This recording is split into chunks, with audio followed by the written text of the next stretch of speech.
नमस्कार मंडळी. झोपलंय का कोणी? सगळे जागे आहे ना? Very good. मी आता मुंबईवरून आज आलो आणि 15 तारखेला आज म्हणजे माझं काहीतरी दुसरं एक कार्यक्रम होतं, पण प्रकाशजीचं मला फोन आला होता आणि ते म्हटले की पत्रकारांचा प्रोग्राम आहे. तर पत्रकारांचा कुठलाही प्रोग्राम असला तर काहीही झालं तर मी ते सोडत नाही, कारण मी जरी डॉक्टर असलो पेशाने, किमान 400 ते 500 पत्रकार माझे एकदम जवळचे मित्र असतील, कारण मी डॉक्टर युनियनचा हेड राहिलेलो आहे. तेव्हा इतक्या पत्रकारांशी भेटीगाठी झालेल्या आहे की पत्रकार म्हटलं की आपला भाऊ आहे किंवा बहीण आहे असं वाटतं. त्यामुळे मी इकडे आलो. त्याचा इथे संदर्भ असा की पत्रकारांना पण काय त्रास असतं किंवा इन जनरल लोकांना आजकाल आपण कशी जीवनशैली जगतोय सगळ्यांना माहिती आहे. मनाला किती ताण असतं, किती तणाव असतं, प्रत्येकाला माहिती आहे. पण खास करून कारण इथे बहुसंख्यक पत्रकार आहे, काय प्रॉब्लेम्स असतात याची जाणीव मला आहे. कारण मी कट्ट्यावर बसून भरपूर पत्रकारांसोबत चहा पिताना, अरे सर ऐसा प्रॉब्लेम आहे, वैसा प्रॉब्लेम आहे, असं झालं तसं झालं, हे सगळं मी त्यांच्या मनातली गोष्ट, जशी मोदीजी आपली सांगतात मन की बात, तर पत्रकारच्या मन की बात काय हे मला माहिती आहे. तर ते सगळं रेफरन्स घेऊन मी बोलण्याचा प्रयत्न करेन. आज आपण बोलतोय मनाचा ताणतणाव जो असतो त्याचा नियोजन कसं करायचं. इथे जे उपस्थित लोक आहे, कोणाकोणाला मनाचा ताण आहे, सगळे बहुतांश पत्रकार आहे, कोणाला मानसिक ताण आहे असं वाटतं आणि कोणाला वाटतं नाही सर, रोज मी सकाळी उठतो, मस्त अलिबागमध्ये मस्त वारा वाहत असतो, मी ऑफिसला जातो, 4-5 न्यूज अशाच भेटून जातात मला आणि ते न्यूज भेटले की मी एकदम रिलॅक्स होऊन जातो, मस्त चल रहा है सब, ऑल इज वेल, असं कितींना वाटतं. अरे नाही सर, बहुत बहुत ताण आहे, खूप मनस्ताप आहे, असं कितींना वाटतं. मनस्तापवाले कोण आहे? जे हात वर करतायत ना ते खरं सांगतायत, बाकीचे लोक बघतायत इकडे तिकडे कोण हात वर करते. तर पत्रकारिता किंवा इन जनरल आपली फील्ड अशी आता झाली, लाईफ अशी झाली आहे की प्रत्येकाला मनाला ताण आहे. आता मनाचा ताण जो आहे, आणि तुम्ही इंटरॅक्ट करा प्लीज, असं मला एका दिशेनेच बोलण्यात काही इंटरेस्ट नाही आहे. तर ज्याला उत्तर द्यायचं तुम्ही हात वर करा आणि बेधडक होऊन जसं तुम्ही प्रश्न विचारता पॉलिटिशियन्सला, बाकीच्या लोकांना, तसे प्रश्न विचारा, मला ते आवडेल. तर मनाचा ताण तुम्हाला काय वाटतं? चांगली गोष्ट आहे, वाईट गोष्ट आहे, काय चांगली आहे कोणाला वाटतं? मनाला ताण ही चांगली गोष्ट आहे कोणा? हात वर करा साहेब. मग तुम्ही ज्याला वाटतं त्यांनी हात वर करावं. Let's play KBC. Option A चांगला आहे, ऑप्शन बी वाईट आहे, ऑप्शन सी कधी चांगला कभी वाईट, कभी खुशी कभी गम, ऑप्शन डी सर आम्हाला विचारू नका, आम्ही सध्या विचार करण्याच्या परिस्थितीत नाही. कोणाला वाटतं ए? प्रकाशजी जे ऑर्गनायझर आहे त्यांना वाटतं, त्यामुळेच त्यांनी हा नियोजन सगळं केलेलं आहे. बी कोणाला वाटतं की खराब आहे, बेकार आहे, वाईट आहे? काही तर वाटत असेल ना, कशावर तर हात वर केलं पाहिजे. ओके. तिसरं कोणाला वाटतं कभी खुशी कभी गम, कधी चांगलं कधी वाईट? Very good. आणि ऑप्शन डी सर खूप ताण आहे सध्या, असे प्रश्न विचारू नका मला. तर उत्तर C is the correct answer. हा बरोबर उत्तर आहे. ताण हा एका डोंगरासारखं आहे. डोंगर सुरू होतं खालून, आपण वर चढत जातो, चढत जातो, चढत जातो, चढत जातो, चढत जातो, शिखरवर जातो, बरोबर आहे. आणि मग परत शिखर असतं आणि मग हळूहळू हळूहळू हळूहळू आपण खाली येतो. आपला परफॉर्मन्स जो आहे, ज्या प्रकारे आपण परफॉर्म करतो, जितकी आपली एफिशियन्सी आहे, जितकं आपण चांगल्या प्रकारे काम करू शकतो, तणाव पण तसंच आहे. हळूहळू हळूहळू जर तणाव वाढत गेला तर आपलं एफिशियन्सी वाढतं. जर तुमच्यावर थोडाही तणाव नसेल की आज 3 स्टोरी फाईल करायच्या आहे, तुम्ही आरामाने घरी बसणार, चहावर चहा, चहावर चहा, कशाला तुम्ही मेहनत करणार? मी कशाला मेहनत करणार? कोणीही कशाला मेहनत करणार? थोडंफार ताण मुलाला जेव्हा असतं तेव्हाच मुलगा अभ्यास करतो ना, अरे राजा तुझी 10वी आहे, अभ्यास कर. तर थोडंसं ताण वाढत जातं जेव्हा तुमची एफिशियन्सी पण वाढते, तुमची काम करण्याची शक्ती वाढते, शिखरवर जाते. त्याच्यानंतर जर तुम्हाला ताण असेल, थोडंही जास्त टिपिंग पॉईंट, थोडंसंही धक्का जास्ती झाला तर मग तो ताण तुमच्यासाठी हानिकारक होत जातो. तर आपण बघतो ऑफिसमध्ये तुमच्याही झालं असेल कदाचित की एक माणूस आहे, तो खूप चांगला पत्रकार आहे, खूप चांगल्या स्टोरीज फाईल करतो, इतक्यात तो जरा ना एकटा एकटा राहायला लागलाय आणि मग त्याला काहीतरी आपण म्हटलं अरे ते दे ना, तो एकदम रागिष्ट होतो. म्हणजे छोट्या गोष्टीवर तो असं रिस्पॉन्ड करतो जणू काही तुम्ही त्याला किडनी मागितली आहे. छोटी गोष्ट असते पण तो एकदम रागिष्ट होऊन जातो.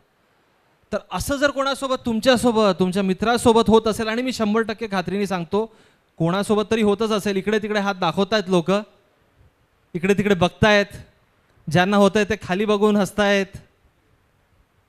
त्यांचं काय होतंय, ते शिखरवर आलेले आहे आणि आता ते एक पुश भेटलंय त्यांना, तर ते आता खाली घसरगुंडीनी खाली चालले. तर ताण चांगला पण असतो, ताण वाईट पण असतो. आपण कुठल्या परिस्थितीमध्ये आहोत ताणाच्या, त्याच्यावरून डिसाईड होतं की आपल्याला ते फायदा करतंय की आपल्याला ते नुकसान करतंय. आता तुम्ही म्हणणार डॉक्टर ठीक आहे, हे कळालं, चांगलं पण आहे वाईट पण आहे, ओळखायचं कसं, मी कुठल्या स्टेपवर आहे? कोणाला माहिती आहे? मी एकदम सोप्या युक्ती सांगणार आहे तुम्हाला की तुमचं ताण चांगलं आहे की तुमचं ताण वाईट आहे, हे तुम्ही कसं ओळखायचं. कोणी सांगू शकतं मला? कोणी? जे मनात येईल ते. मागचे लोक पण सांगू शकतात. मॅडम कोणी?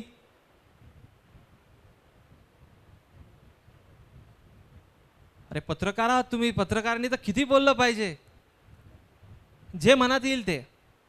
खराब झालंय ताण तुमचं, वाईट झालंय, अति झालंय मला आता. चिडचिड स्वभाव झालं म्हणजे ताण आहे. म्हणजे तुमचा जो एकदम मोठा पत्रकार आहे मुंबईमध्ये बसलेला अर्णब गोस्वामी, त्याला खूप ताण आहे, कारण तो बसल्या बसल्या ताणमध्येच असतो आणि तो चिडचिडच करत असतो. तर अगदी बरोबर सांगतात, चिडचिड स्वभाव होणे हा ताणाचा लक्षण आहे, हे वाईट होतं आहे. अजून झोप न लागणे. कोणाकोणाला झोप लागत नाही? निद्रा नाश, इनसोमनिया. मुझे नींद ना आए, मुझे चैन ना आए, कोई जाए जरा ढूंढ के लाए. पुढे काय की जाने का मेरा दिल खो गया है ना. हा, तर झोपेचा प्रॉब्लेम जर असेल तर. अजून काय म्हणतायत सर तुम्ही? आपण सांगतोय, समजा मी, सर तुमचं नाव काय? महेशजीला मी समजा काहीतरी सांगतोय, सर असं करा तसं करा, ही स्टोरी करू तशी करू, आणि 15 मिनिटात नंतर ते म्हणतात हां डॉक्टर काय बोलत होते तुम्ही? असं घडलंय कोणासोबत? जर घडलं असेल तर तो पण अतिताणाचं लक्षण आहे. पहिला लक्षण चिडचिड, अगदी बरोबर, परफेक्ट. कारण नसताना चिडचिड, कारण असल्यावर चिडचिड गरजेची आहे. दुसरं, नींद नहीं आती मुझे. तिसरं, विसरभोळेपणा, किंवा आपण आहे तिथे फिजिकली तिथे प्रेझेंट आहे पण मेंटली ॲबसेंट आहे, बॉडी उधर है, गुमसुम. अजून? Very good. अजून? डिप्रेशन. डिप्रेशन म्हणजे नेमकं काय आपण बोलू, पण तुमचं नैराश्य म्हणजे काय? निराशा येणे. त्यामुळे दिवसभर एका सुमडीमध्ये जाऊन, एका कोपऱ्यात जाऊन तुम्ही बसलेले असतात. तुम्हाला 10 स्टोरी भेटल्या, तुम्हाला अशी स्टोरी भेटली की बाबा अलिबागमध्ये विराट कोहली येतोय आणि तुम्हाला त्याच्या सोबत एकदम एक्सक्लुझिव्ह इंटरव्ह्यू भेटलाय, तरी तुम्हाला वाटतंय काय करायचं आहे असेल, उत्साह वाटतच नाही तुम्हाला काही झालं तर, मन निराश वाटतंय, आयुष्यातून रस निघून गेलाय असं वाटतंय. ते म्हणजे डिप्रेशन. सरांनी अगदी व्यवस्थित सर पण बोलले. अजून? अजून काय? शारीरिक व्याधी सुरू होतात. तर आता मी तुमच्या समोर जे अतितणावाचे शारीरिक व्याधी आहे, जे जे काही आहे, वरून खाली सगळं सांगणार आहे. तुम्ही नोट करून घ्या तुमच्यात आहे का. येस, सगळ्यांचे डोळे उघडे आहे? कोणी झोपत नाही आहे? नक्की? सगळ्यात अगोदर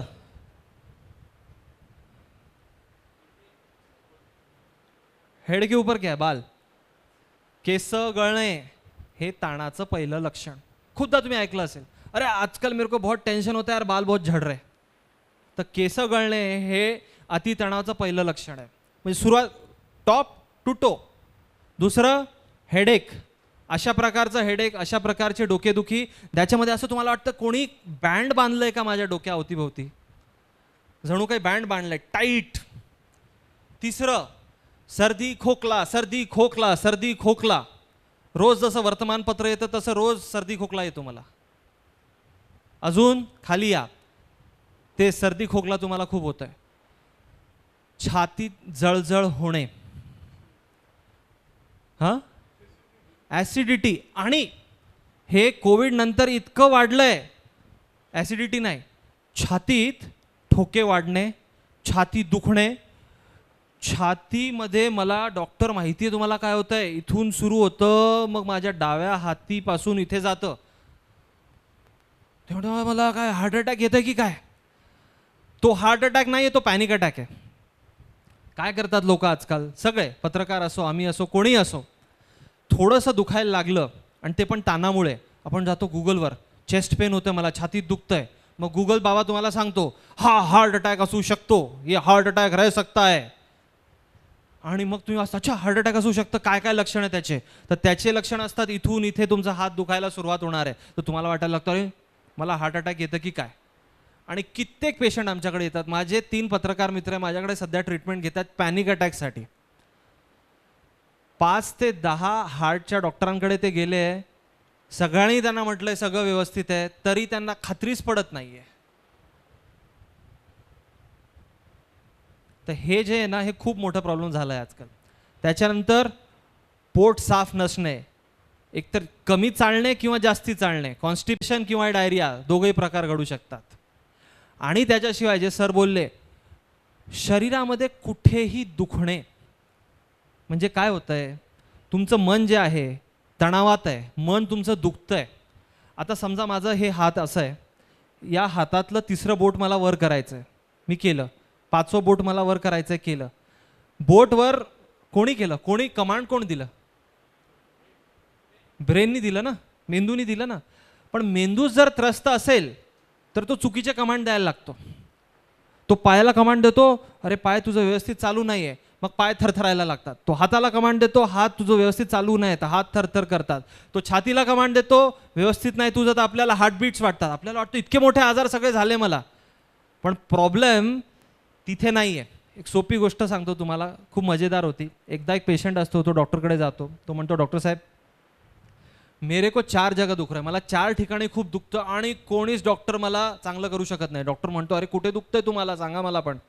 तो म्हणतो बघा मी दाखवतो तुम्हाला, एकदम आवर्जून बघा, कारण तुम्ही माझी शेवटची होप आहे. तो सांगतो इथे इथे इथे आणि इथे. डॉक्टर म्हणतो कुठे परत दाखव, इथे इथे इथे आणि इथे. डॉक्टर बोलतो बराबर आहे, कोई आपको ठीक नहीं कर सकता, कारण असं कुठला आजारच नाही, पण मी तुला चांगलं करणार आहे. तो म्हणतो कसं. डॉक्टर म्हणतो त्रास इथे इथे इथे आणि इथे नाही आहे, त्रास कुठे, इथे. म्हणण्याचा अर्थ काय, बोट सुजलेला आहे, जिथे बोट तुम्ही दाबणार ते दुखणार. तसं तणावामध्ये तुमचं मेंदू सुजलेला आहे, जिथे तुम्ही लक्ष टाकणार ते दुखणार. ताणमध्ये असलेला माणूस एका वेळेला 100 आजार दाखवू शकतो. जसं एकदम चांगलं मन ज्याचं आहे तो 100 काम एका दिवसात करू शकतो, तणावात असलेला माणूस, अतितणावात असलेला माणूस एका दिवसात 100 आजाराचे लक्षण दाखवू शकतो. तर पुढच्या वेळेस असं तुम्हाला जर वाटलं, आणि हे पत्रकारितामध्ये भरपूर घडतं, कारण कितीही प्रेशर्स असतात तुमच्यावर, ते लक्षात ठेवा. आता आपण डिस्कस करूया, तुमच्यामधूनच मला उत्तर पाहिजे की सगळ्यात जास्ती तणाव देणारे कुठले कारण आहे पत्रकारांसाठी. आपण मग तेच डिस्कस करूया. 5 कारणं जे मला माहिती आहे मी तर सांगणार, पण तुम्ही मला उत्तर द्या, मला आवडेल ते.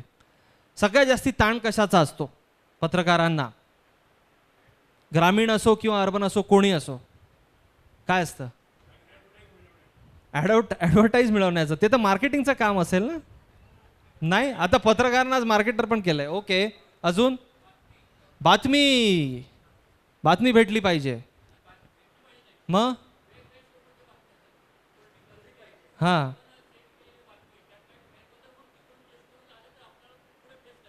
आपल्याला सोर्सला फेस करायचं आहे. बरोबर आहे. नाही चालत. अगदी बरोबर आहे, अगदी बरोबर आहे. सरपंच सोबत तुम्हाला पण राहायचं आहे, त्याचं तुम्ही नाव चुकीचं केलं तर तो तुम्हाला त्रास देणारच आहे. अगदी हो, अगदी बरोबर आहे.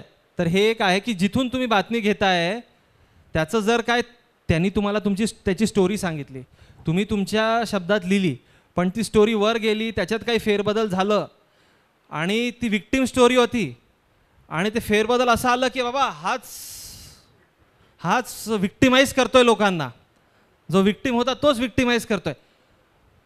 तुमचा सोर्स तुम्हाला पकडणार आहे. आम्ही खूपदा असं केलं आहे.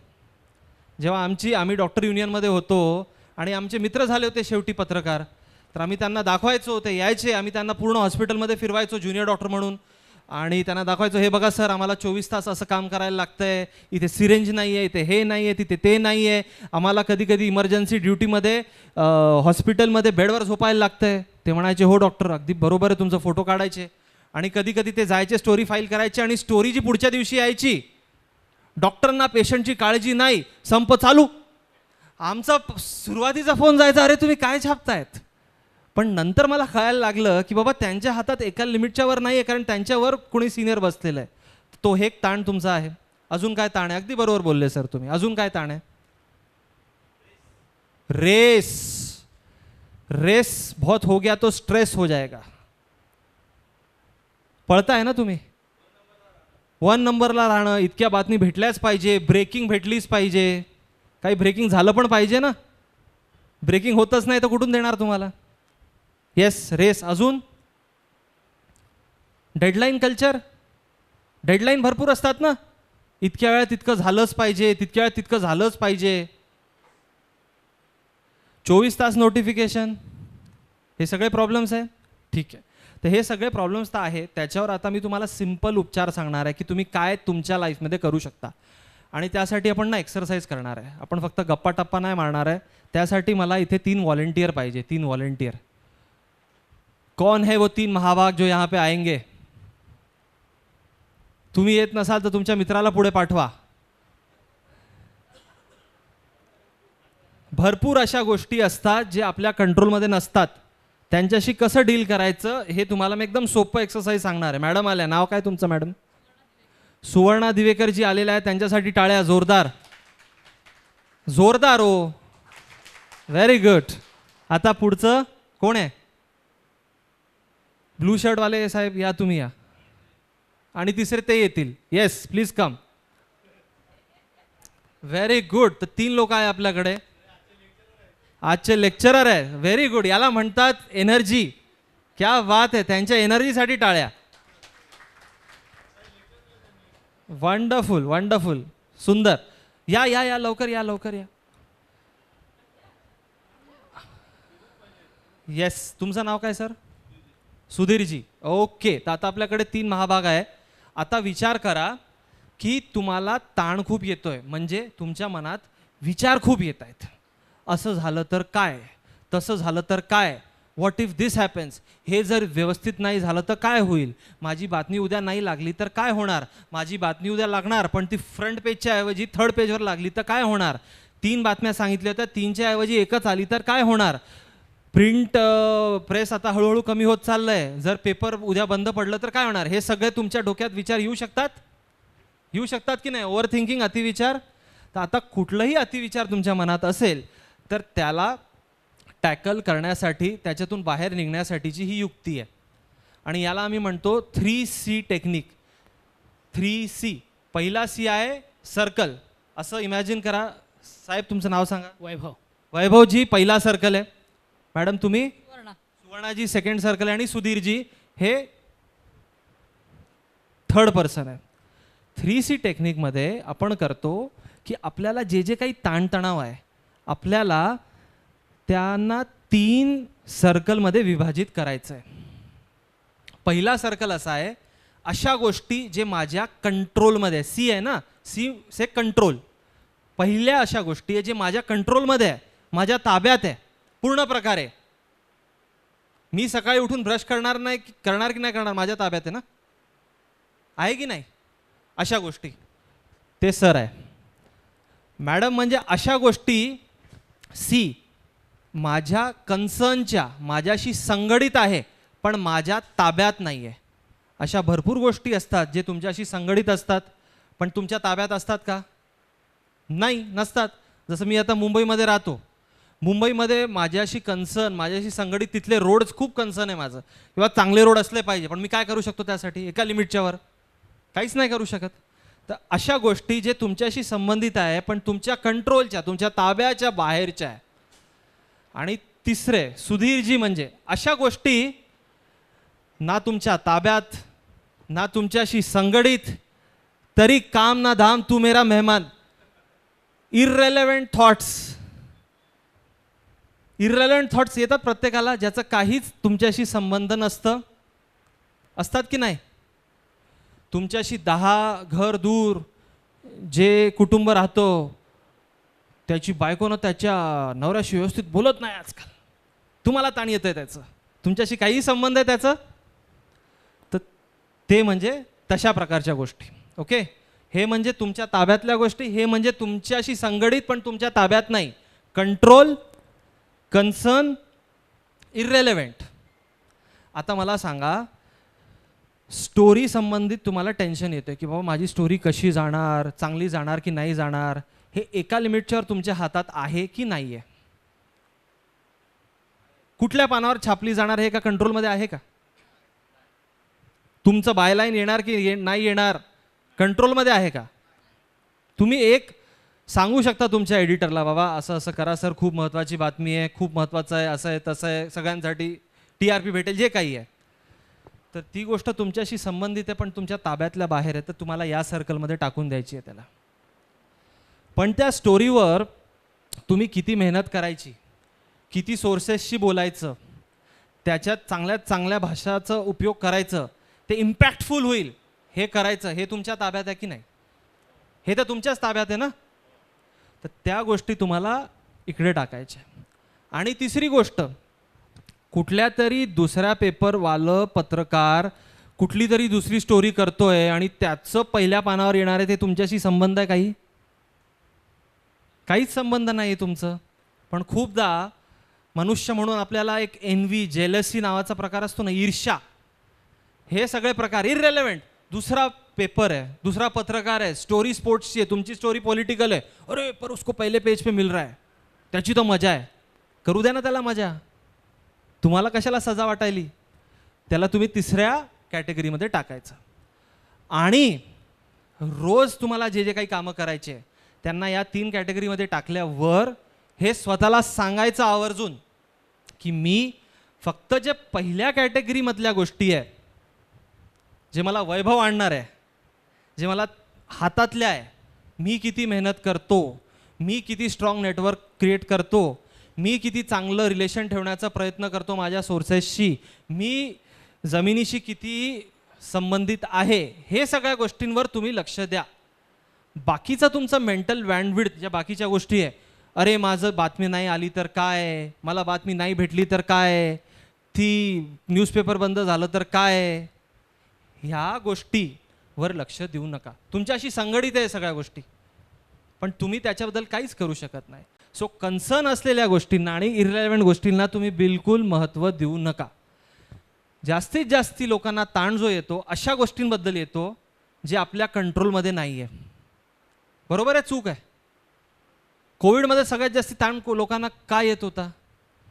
कारण ताब्यात काही नव्हतं ना.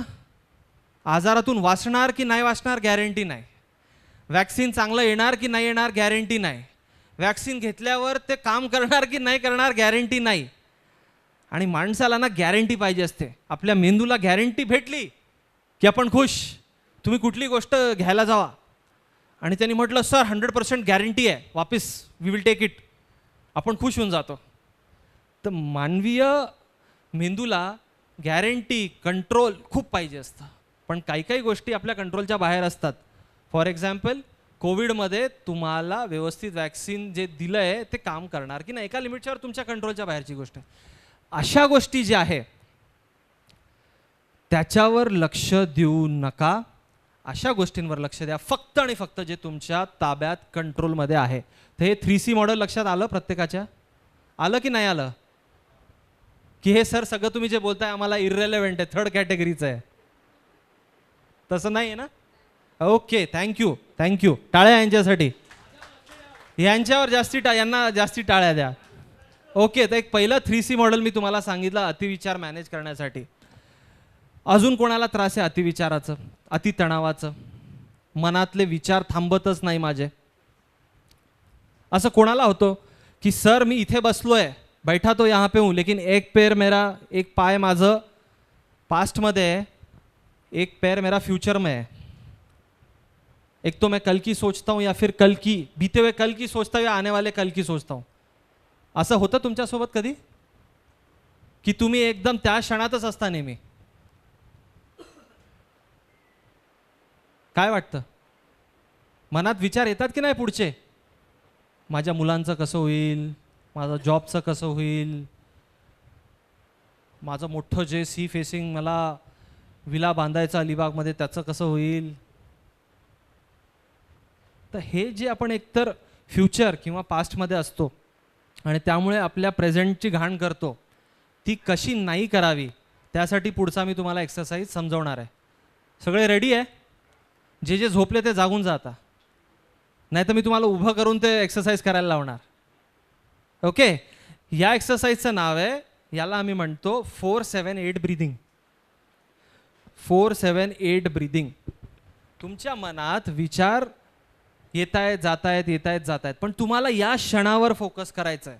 आता तुमची डेडलाईन आहे, पण तुमच्या डोक्यात आहे की बाबा मला फीचर पण करायचं आहे, पण आजची स्टोरी आत्ता करायची, आत्ता सध्या याच्यावर लक्ष द्यायचं, तर कसं करायचं? 4 पर्यंत इथून श्वास आत घ्यायचं, 7 पर्यंत ते होल्ड करायचं आणि 8 श्वास बाहेर काढायचं तोंडातून. मी करतो एकदा, मग प्रत्येकाला करायचं आहे. कॅमेरामॅन साहेब सगळ्यांवर नजर ठेवणार आहे आणि ज्यांनी नाही केली उद्या त्याची बातमी येणार आहे. 4-7-8.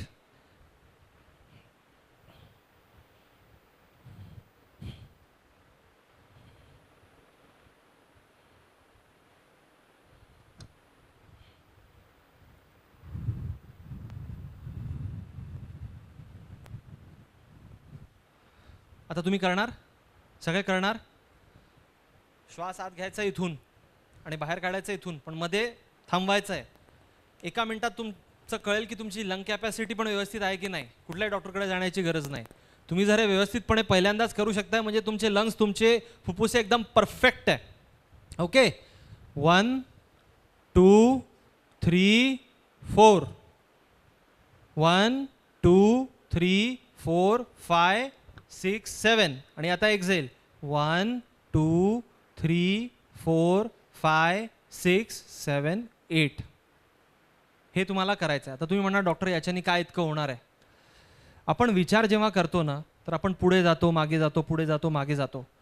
मला सांगा, आजपर्यंत तुम्हाला एकतरी माणूस असा भेटला आहे, अशी बातमी तुम्ही केली आहे का की हा जो माणूस आहे हा असा अजूबा आहे, 8वा अजूबा. हा जो श्वास घेतो ना, ब्रीदिंग करतो ना, हा फ्युचरमध्ये ब्रीदिंग करतो किंवा पास्टमध्ये ब्रीदिंग करतो. हा श्वास जो आहे हा भूतकाळात घेतो. असं आहे का कोणी? आज हम आपको दिखाएंगे एक ऐसा आदमी जो फ्यूचर में सांस लेता है. असं कोणी आहे? नाही. तर जरी तुमचे विचार फ्युचरमध्ये जात असतील किंवा पास्टमध्ये जात असतील, श्वासांचा उपयोग करून, कारण श्वास तुम्ही त्या क्षणातच घेता, इच्छा असो किंवा नसो, त्या क्षणातच घेता तुम्ही श्वास. श्वासांचा जर आपण वापर केला तर आपले जे थॉट्स इकडे तिकडे फिरतायत त्यांना अँकर करण्याचं, त्यांना एका ठिकाणी स्थित करण्याचं सगळ्यात सोपं प्रकार आहे. त्याच्यासाठी तुम्हाला दुसऱ्या बाहेरच्या कुठल्याच गोष्टीची गरज नाही आहे. आणि मग सर हे 4-7-8 का तुम्हाला आवडतात का हे नंबर? नाही, मला आवडत नाही. त्याच्या मागचं एक सायन्स आहे.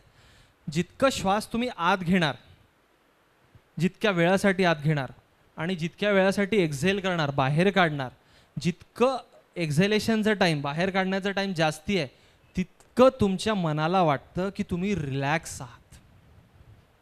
तर जरी तुम्ही रिलॅक्स असा किंवा नसा, पण तुम्ही मनाला कन्फ्यूज करू शकता की तुम्ही रिलॅक्स आहात. कारण तुम्ही बघा, तुम्ही एखादी चांगली स्टोरी फाईल करत असाल आणि स्टोरी जेव्हा तुमची संपून जाते, एकदा स्टोरी संपली, शेवटचा टिंब केला की संपलं, असं करतो ना तो आपण. साय ऑफ रिलीफ म्हणतो ना त्याला आपण. एकदाचं संपलं रे बाबा. तर तेच आपण करतोय, पण त्याची एक्सरसाइज करतोय आपण. जेव्हा 4दा आत घेतोय आणि 8, तर मेंदूला वाटतं रिलॅक्स हो रहा है, कुछ तो अच्छा हो रहा है. तर 4-7-8 लक्षात आलं? प्रत्येकाला लक्षात आलं? Very good. आता चव्हाण साहेब एकदम चांगलं सांगत होते, तुम्ही पत्रकार आहात, बहुतांश लोक पत्रकार आहे. तर पत्रकार म्हणून तुम्हाला तुमचे 5 जे इंद्रिय आहे ते जागरूक ठेवायला लागतात, तुम्हाला जर नवीन स्टोरी पाहिजे असेल तर. पण तुम्हाला मनाला रिलॅक्स करायचं असेल तरी तुमच्या 5 इंद्रियांचं 5 सेन्सेसचा वापर कसं करायचं मी आता सांगणार आहे. ही आपली तिसरी टेक्निक आहे. कोण कोण हमपाचला ओळखतं? हमपाच टाटा टांग. कोण बघितलंय हमपाच? जे सिनियर पत्रकार असतील त्यांनी बघितलं असेल. अगोदरच्या काळात एक सिरियल यायची हमपाच, बघितलंय? खूप अशोक सराफ फेमस पिक्चर होती. तसेच देवाने आपल्याला जे सेन्सेस दिले, इंद्रिया दिल्या, किती दिल्या? किती आहे? 5. कौन से? कौन मेरे को बताएगा? यस ताई तुम्ही सांगा. 5 सेन्सेस कौन से हमारे? आईज, नोज, आपली स्किन, हिअर आणि टेस्ट. तर ॲज अ पत्रकार म्हणून स्टोरीसाठी नव्हे किंवा स्टोरीसाठीच नव्हे तर मनाला 30 सेकंडमध्ये रिलॅक्स करायचं असेल, जसं संदीपजींनी आपल्याला सांगितलं ते येत आहेत, तर हे करायचं आहे. 5 4 3 2 1 हमपाच टेक्निक. आता विचार करा की तुम्ही इथे उभे आहे, इथे तुमचे बॉस उभे आहे. या प्रकाशजी तुम्ही माझे बॉस होऊन जा 2 मिनिटासाठी. तुम्हाला आज today is your lucky day, तुमची मजा आहे आज. आणि तुम्ही मला माईक घेऊन काहीतरी असं सांगा की मी खूप चुकीची पत्रकारिता केली आहे किंवा मी स्टोरी 4 आणणार होतो, मी एकही आणू शकलो नाही. आता तुम्ही माझे बॉस आहे, आता तुम्ही मला काय सांगणार आणि खरं जे सांगणार ते सांगा. इथे इतके लोक आहे असं विचार करूच नका तुम्ही.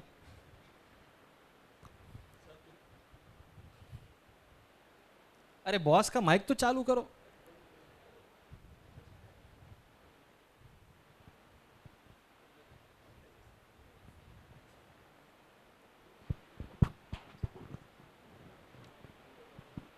सर तुम्ही मला आज जी स्टोरी सांगितली होती ती मी करायला गेलो होतो पण नाही तुम्ही बॉस आहे, मी तुम्हाला बॉस करतोय. तुम्ही इथे शिक्षक होण्याच्या ऐवजी तुम्ही स्टुडंट होताय शाळेत आले तर.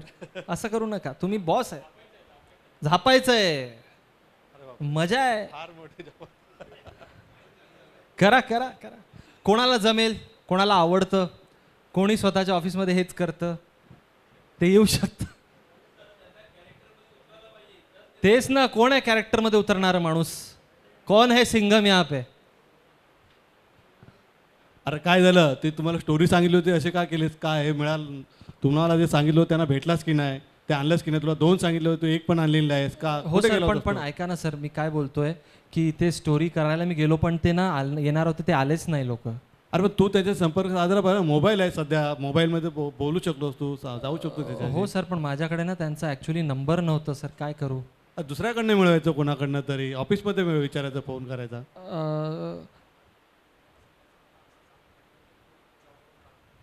हो सर बरोबर आहे, पण सर ऐका ना माझं. ठीक आहे आता हे मी तू खूप वेळा असं केलेलं आहे. आता जर परत असं झालं तुला जॉबवरूनच काढून टाकेल. जॉबवरनं काढणार? मग काय करायचं? दुसरा माणूस जर भेटत, तू काम करत नाही तर मला दुसरा माणूस बघावंच लागेल ना. आता स्पर्धा आहे, तुझ्या जागी दुसरा घेईन मी कोणतरी. ठीक आहे, आता इथे आपण थांबूया. आता 2 प्रक्रिया होऊ शकतात. त्यांनी मला सांगितलं जॉबवरून काढणार तुला. आता माझ्या डोक्यात पहिली प्रणाली काय येऊ शकते विचारांची? अरे बाबा, माझं पूर्ण कुटुंब माझ्यावर आहे, माझं EMI चालू आहे, ते बँकवाले येतील एक्स्टॉर्शनवाले, माझं घर अजून झालेलं नाही आहे, EMIवर गाडी घेतलेली आहे, कसं होईल माझं तर सगळं आयुष्य बर्बाद होऊन जाईल. एक विचारधारा ही आहे. आणि तिथे जर तुम्हाला व्यवस्थित परत उत्तर द्यायचं तुमच्या बॉसला किंवा तुम्हाला स्थिर राहायचं, तर आता तुम्हाला त्यांनी म्हटलं, तुमच्या मनात विचार सुरू झाले की तुम्हाला काय करायचं आहे? मी जे आता करणार आहे हमपाच. अगोदर 2 लांब श्वास आत घ्यायचे, बाहेर, आत बाहेर. हे केलं तुम्ही. त्याच्यानंतर तुमच्या अवतीभोवती असलेल्या 5 गोष्टी ज्या अगोदर होत्या पण तुम्ही लक्ष देत नव्हत्या, त्यांना बघायचं आहे आणि त्यांचं नामांकन करायचं आहे. म्हणजे आता काय, माझ्या केसमध्ये हे सुंदर लाईट आहे, हे मोठे फॅन आहे, हे चांगली रांगोळी इथे केलेली आहे, मागे मला अब्राहम लिंकनचा फोटो दिसतोय, आणि 5वी गोष्ट मला मास्टर दीनानाथचा एक फोटो दिसतोय. हे 5ही गोष्ट अगोदर होत्या, पण मी त्या सिच्युएशनमध्ये इतकं गुंतलेलो होतो की मला काही दिसत नव्हतं अवतीभोवतीचं. तर 5 थिंग्स यू कॅन सी, 5 गोष्ट जे तुम्ही बघू शकता तिथल्या तिथे. 4 sounds that you can hear, 4 आवाज जे तुम्ही ऐकू शकता. आता आवाज भरपूर होत होते अगोदरपासून, पण मी लक्ष देत नव्हतो. सगळ्यात अगोदर काय? सगळ्यात अगोदर फॅनचा आवाज. दुसरा माझ्या वॉचचा आवाज, माझी वॉच घालली त्याचा आवाज. तिसरा आवाज जर कोणी मागे बोलत असेल त्यांचा. आणि चौथा आवाज जर रोडवरून कोणी, आता रोडवरून हे बघा आता हॉर्नचा आवाज आला, सगळे आवाज अगोदर होते पण लक्ष देत होतो का त्याच्याकडे? नाही. तर आपल्याला आपलं सेन्स यूज करायचं आहे, सेन्स ऑफ हिअरिंग. 4 आवाज जे ऐकू शकतो आणि name them. 3 things that you can touch. 3 गोष्टी ज्यांना तुम्ही टच करू शकता. आता मी पहिलं बघेल की बाबा माझं हे जे कोट आहे माझ्या शर्टवर मला कम्फर्टेबल आहे, कम्फर्टेबल नाही आहे. हां, आता मला वाटतं कम्फर्टेबल नाही, मी काढून देतो, चला. दुसरं, हे जे घडी आहे हे घड्याळ माझ्या हातावर स्मूथ वाटतंय, कम्फर्टेबल वाटतंय, येस. आणि तिसरं, हे जे शूज घातले मी ते टाईल्सवर कम्फर्टेबल आहे, स्मूथ आहे, टाईट आहे, स्लाईड होत आहे की रफ आहे, व्यवस्थित आहे. तर 3 गोष्टी जे टच करू शकतो मी. 2 गोष्टी जे मी टेस्ट करू शकतो, पाणी समजा. आणि 1 गोष्टी जे मी स्मेल करू शकतो. ते स्मेल करायला काय नाही आहे, पण 5 थिंग्स दॅट यू कॅन, तुम्हाला बोलायचं आहे 5 थिंग्स दॅट यू कॅन. 5 गोष्ट जे तुम्ही बघू शकता, 4 गोष्ट जे तुम्ही ऐकू शकता, 3 गोष्ट जे तुम्ही हात लावून टच करू शकता, स्पर्श करू शकता, 2 गोष्ट जे तुम्ही टेस्ट करू शकता आणि 1 गोष्ट जे तुम्ही सुगंध, दुर्गंध जे काही असेल घेऊ शकता. तुम्ही 5, 4, 3 पर्यंत, या 3 पर्यंतच तुमचं मन रिलॅक्स झालेलं असेल, गॅरंटी आहे माझी. काय करतोय आपण? आपल्याला जगात जे काही चालू आहे, माझा बॉस माझ्यावर ओरडतोय, मला झापतोय, हे मला कोण सांगतंय? माझ्या इंद्रियात सांगतायत ना. त्या इंद्रियांना जर मी थोडंसं भरकटवलं, त्यांना थोडंसं डिस्ट्रॅक्ट केलं, तर माझं माइंड पण डिस्ट्रॅक्ट होऊन जाईल. माझ्या ब्रेनला थोडी दिसतंय बाहेर काय चालू आहे. माझ्या ब्रेनला, माझ्या मनाला कोण सांगतायत? हे 5 सेन्सेस सांगतायत. तर त्यांना जर तुम्ही ट्रिक केलं, त्यांना तुम्ही 30 सेकंडमध्ये ट्रिक करू शकता. तर तुम्हाला प्रकाशजी सारखा डेंजरस बॉस जरी भेटला तरी तुम्ही रिलॅक्स राहू शकता. तर हे झाली हम 5 टेक्निक. काय काय टेक्निक शिकलो आपण आतापर्यंत मनाच्या नियोजनची? कोण सांगणार आहे? कोण झोपलं नाही आतापर्यंत ते सांगणार. 3C. दुसरं 4-7-8 ब्रीदिंग. तिसरं हम 5. चौथं आणि सगळ्यात महत्त्वाचं आणि सगळ्यात माझ्या आवडीचं, आणि एक खूप मोठा सायंटिस्ट होता, खूप मोठा वैज्ञानिक होता, त्याला विचारलं होतं एकदा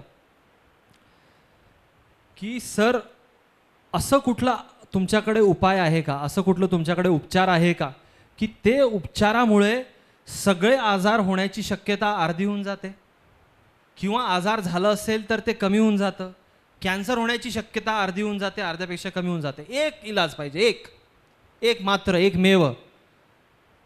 तर त्यांनी सांगितलं असं एक इलाज आहे, असं एक वॅक्सिन आहे, आणि ते लाखो वर्षापासून तुम्हाला फ्री ऑफ कॉस्ट अवेलेबल. त्याच्यासाठी 1 पैसा पण कुठल्याही डॉक्टरला द्यायची गरज नाही. काय नाव आहे त्याचं? Positive thinking. No, good try, very good try. At least उत्तर द्या तुम्ही, पत्रकार आहात तुम्ही, मला संभाषण पाहिजे. आजार असेल लक्ष द्यायचं नाही, आजार नसेल तर, आता मला कॅन्सर नाही आहे पण कॅन्सर होण्याची शक्यता अजून टाळायची, मग काय करू मी? हां, व्यायाम. Okay, very good. नहीं, जो बताएगा उसको अलीबाग पत्रकार संघ के तरफ से रेडिसन ब्लू में 1 नाइट फ्री. हाँ बोल बेटा. हाँ, एक्सरसाइज. काय नाव आहे का तुझं? काय? सारिका. सानिकासाठी जोरदार टाळ्या. इतकी छोटी मुलगी आहे, किती चांगले उत्तर देते ती. Very good, but it is the wrong answer. Yoga नाही सर, योगा नाही. हां, दुर्लक्ष करणे, मेडिटेशन नाही, चूक.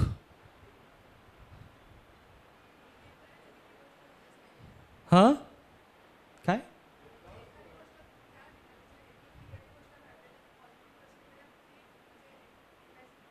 एखादी गोष्ट जी नेगेटिव्ह घडते ती पॉझिटिव्ह कशी घडणार हे इमॅजिन करायचं. याला मी म्हणतो व्हिज्युअलाइज करायचं, मनात ते कल्पना करायची. ते आपण एक्सरसाइज करू पण नाही, चूक. नियमित तपास, चेकअप नाही, मी म्हणतोय हे हजारो वर्षापासून आहे. बाबा रामदेव के भी पहले से. अरे येस. हां, काय म्हटले? पाणी प्यायचं नो. काय म्हटलं? विश्वास. विश्वास नाही.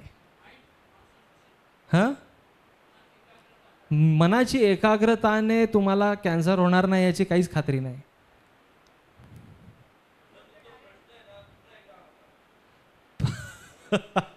प्रश्न असा आहे की अशी कुठलं नॅचरल वॅक्सिन ऑलरेडी आपल्याकडे अवेलेबल आहे ज्याच्याने तुमचं बीपी असेल तर कमी होऊन जाईल, डायबिटीजचं प्रमाण चांगलं होऊन जाईल आणि कॅन्सर कुठल्याही प्रकारचा आजार होण्याची शक्यता खूप कमी होऊन जाईल. हां, डाएट नाही नाही नाही, सगळ्यांमध्ये खुशीने राहायचं नाही नाही, बिलकुल चूक. हां, काय काय सांगणे नाही नाही नाही. अरे कसं सांगत नाही तुम्ही? आपण कुठल्याही लेक्चरमध्ये आपली आवडीची गोष्ट काय असते ती येते. नाही, लेक्चरमध्ये कुठल्या व्यसनापासून दूर राहतायत सर तुम्ही? मनाची एकाग्रता नाही नाही, हसणे. चलो गुड ट्राय. येस. झोप. किती वेळ लागलं असं वाटतं सगळे झोपले होते की काय? झोप इज दॅट सुपर पॉवर. कोणी सांगितलं? त्यांनी सांगितलं. तुम्ही झोपले होते मग तुम्हाला त्यांनी उठवलं सर झोप सांगा असं. पोचत नाही त्यांचा वास्त. उत्तर आहे sleep. Sleep is that super power. Sleep ती गोष्ट आहे. स्लीप म्हणजे काय नेमकी? आता 7 ते 9 तासाची गाढ कुंभकर्णासारखी झोप, अनइंटरप्टेड झोप. अनइंटरप्टेड म्हणजे मध्ये. आता तुम्ही पत्रकार आहे त्यामुळे सगळ्यात महत्त्वाचा सेक्शन या सेशनमधलं हेच आहे तुमच्यासाठी खास. काय चालू आहे बाबा माझ्या याच्या ग्रुपवर, लोकमतच्या ग्रुपवर, सकाळच्या ग्रुपवर, लोकसत्ताच्या ग्रुपवर, याच्या त्याच्या सगळ्या ग्रुपवर. ते आता तर इंस्टाग्रामवर सगळेच पत्रकार झाले, सगळेच कॉन्टेंट क्रिएटर, म्हणजे प्रत्येकाला वाटतं मी पत्रकार आहे. तर झोपची घडामोडी जे बिघडली आहे सध्या. आम्ही रोजचे 5 नवीन पेशंट बघतो आमच्या क्लिनिकमध्ये की सर आम्हाला झोप येत नाही. झोप आली नाही की तुम्ही एक काम करायचं, तुम्ही अगोदर जाऊन इन्शुरन्स काढायचं, कारण पुढच्या 5 वर्षात तुम्हाला सगळे आजार लागणार आहे. तर 7 to 9 hours, 7 ते 9 तास अनइंटरप्टेड झोप, म्हणजे मध्ये तुम्हाला जाग नाही आली पाहिजे. आणि ते 7 किंवा 8 किंवा 9 तास जे तुम्ही झोपताय त्याच्यानंतर जे तुम्ही उठतायत ना, ते उठल्यावर तुम्हाला असं ताजा वाटलं पाहिजे, फ्रेश वाटलं पाहिजे. जर तेवढा वेळ मिळत नाही तर सर कसं काढायचं ते आपण डिस्कस करून घेऊ थोडक्यात, पण ते काढायला लागेल तुम्हाला.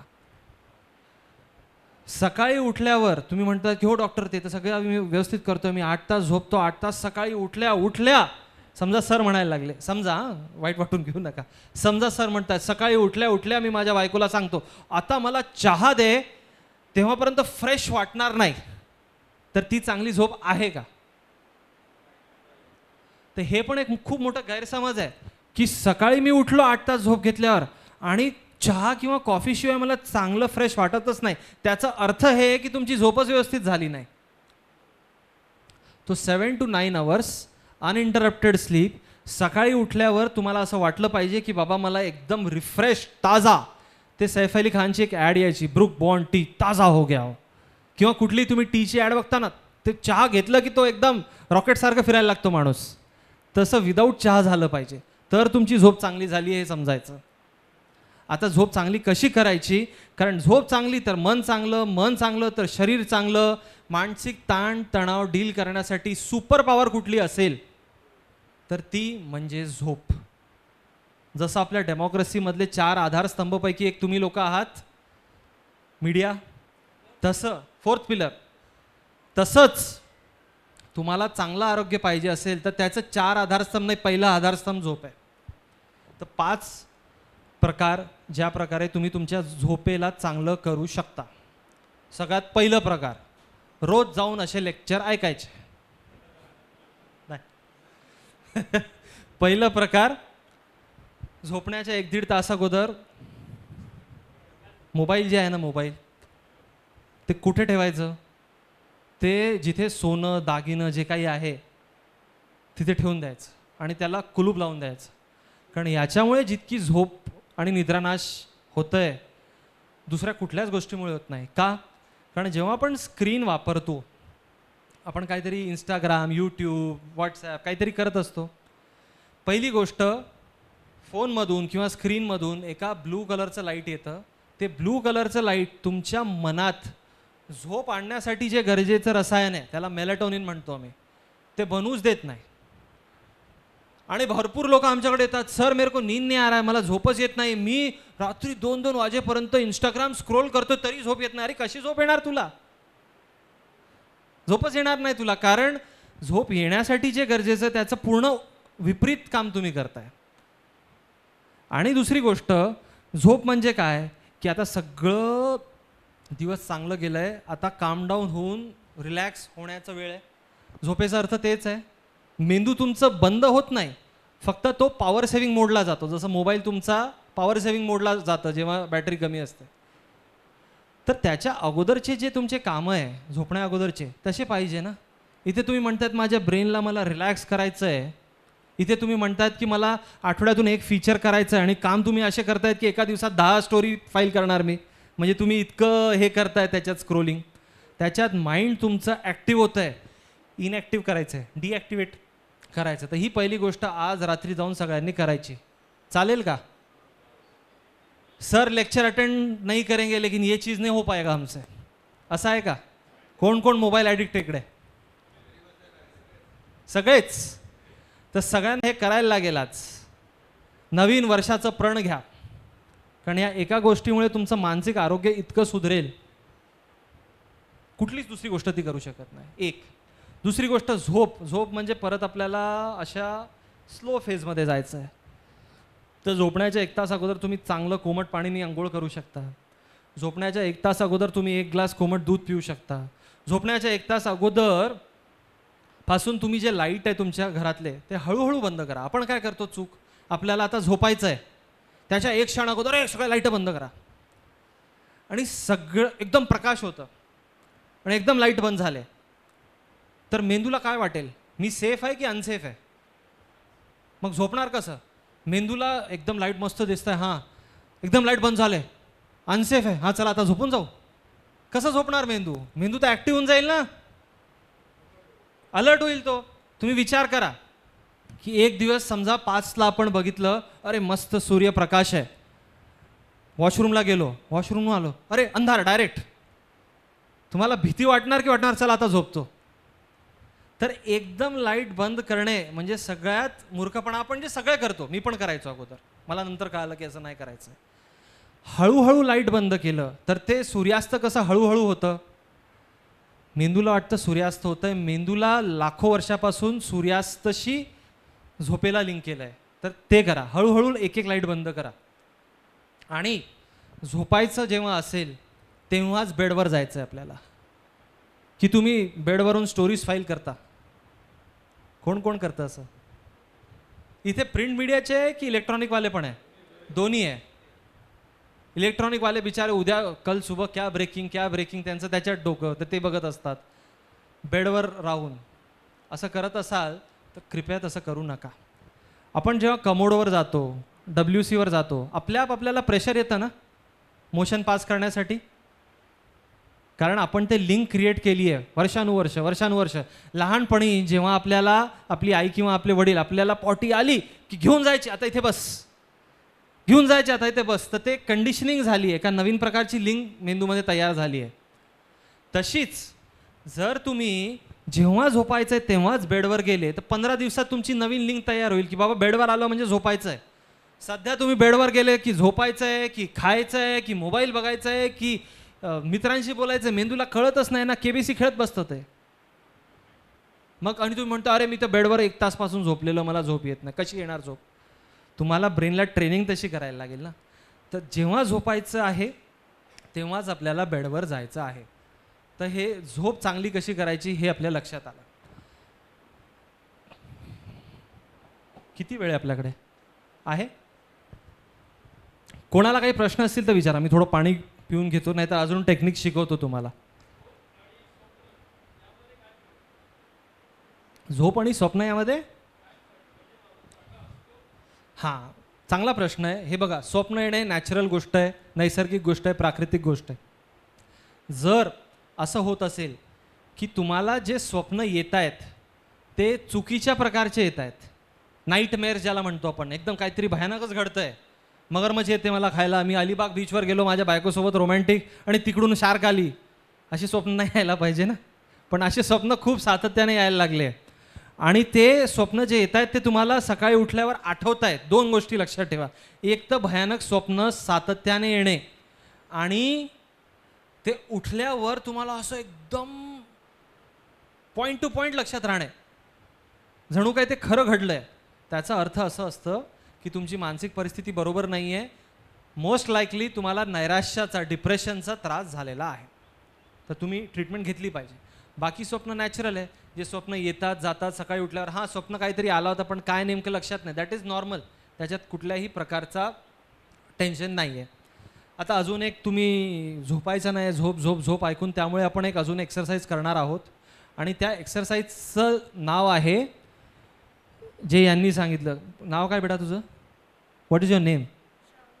श्रावणी. श्रावणीने सांगितलं की नेगेटिव्ह विचार आल्यावर नेगेटिव्ह विचारला पॉझिटिव्हमध्ये कन्वर्ट करायचं किंवा त्याबद्दल पॉझिटिव्ह विचार करायचं.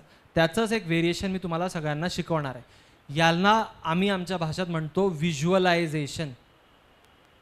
व्हिज्युअलचा अर्थ काय? दृश्य, दृश्यीकरण करणे. पण ते दृश्यीकरण कसं करणार तुम्ही? तुमच्या या दोन डोळ्यांनी नाही, तुमच्या मनातल्या डोळ्यांनी. थर्ड आय, जे आपण म्हणतो, थर्ड आय ऐकलंय कोणी कधी? तीसरी आँख, इसकी तीसरी आँख जग चुकी आहे, पिक्चरमध्ये दाखवतात की अब इसके पल्ले मत पडो आप, इसका तीसरा आँख जग चुका है, अब ये दुनिया को अलग नजरिए से देखता है. तर ते तिसरी आँख आप सबकी हम जगाने वाले आहे. कारण पत्रकारांना ते सिक्स सेन्स असणं तर अजून जास्ती गरजेचं आहे. कारण खूपदा तुम्ही स्टोरीज जे करता ते एक तुमचं हंच असताना असं असेल तसं असेल, तुम्ही एक विचार करता आणि कधी कधी स्टोरी करता. तर ते आपण करणार आहे. व्हिज्युअलायझेशन म्हणजे दृष्टीकरण. पण त्या दृष्टीकरणासाठी अगोदर तुमची ही दृष्टी बंद करायला लागेल, तर डोळे बंद करायला लागेल आपल्याला. सगळे डोळे बंद करा. डोळे बंद करायचे पण झोपायचं नाही आहे. आणि जे आवाज तुमच्या कानापर्यंत पोचतंय, ते जे कमांड देतं आहे तुम्हाला, ते कमांड तुम्हाला फॉलो करायचं. आता फक्त एक गोष्टी तुम्हाला करायची मित्रांनो, जे आवाज तुमच्या कानापर्यंत पोचतंय आणि जे कमांड तुम्हाला भेटणार आहे ते कमांड तुम्हाला फॉलो करायचं आहे. पहिलं कमांड आहे की प्रत्येकाने आपल्या खिशामध्ये जे जे पैसे असतील ते सगळे मला द्यायचे. नाही, चुकीचं, मजाक करत होतो. तर मी कमांड देणार आहे आणि आपल्याला सुरू करायचं आहे. डोळे बंद करा. लांब श्वास घ्या आत आणि बाहेर. लांब श्वास आत आणि बाहेर. लांब श्वास आत आणि बाहेर. आता तुमचे दोघेही डोळे बंद आहे.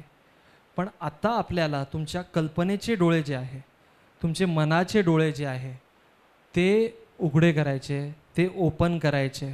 याला मी म्हणतो third I, pineal Gland, third I activation.